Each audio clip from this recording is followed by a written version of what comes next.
Donald Trump says if he is in the White House, he will chart a different course than the post-Cold War order that lacked a coherent policy. With me now, former Deputy Assistant Secretary of Defense under President Reagan, K.T. McFarland. K.T., it is great to have you here. Thanks for the time. What did you make of the speech? You are a defense expert. You have served 4 presidents.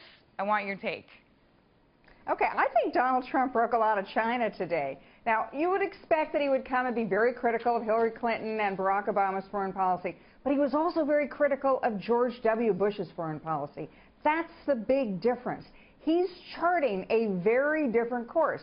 He's not same old George W. Bush, interventionist, big spending government Republican. He's a different kind of Republican. In fact, he's really channeling back to the Reagan years, back to even Kissinger and Nixon, where he talks about a strong foreign policy, having a defense buildup, not because we would use it to go intervene in civil wars, but we would use it as an example to others. You come attack us, you pick a fight with us, we'll beat you. That's Reagan's peace through strength.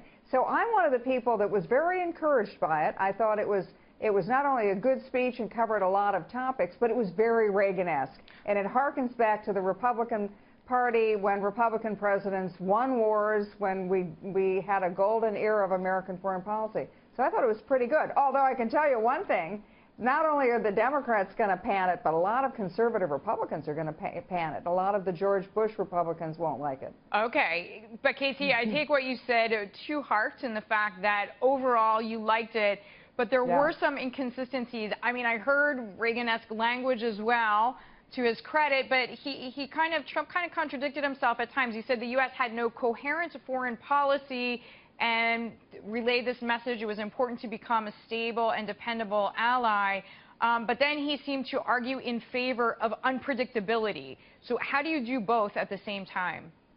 Well, a couple of things. I mean, when he talked about, we have no coherent foreign policy, I think if you look at the last 15 years of American foreign policy, we toppled dictators, but then we didn't stick around to help encourage new governments. So, and that was President Obama. We're going to lead from behind. On the other hand, you had President Bush, who toppled dictators and then tried to nation build. Neither one of those policies were successful. They were both diametrically opposed, but they both caused a lot of instability in the countries they got involved with.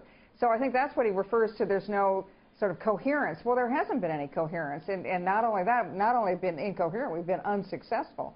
And then when he talks about other aspects of it, for example, the NATO aspect of it, we're not getting our allies to contribute enough.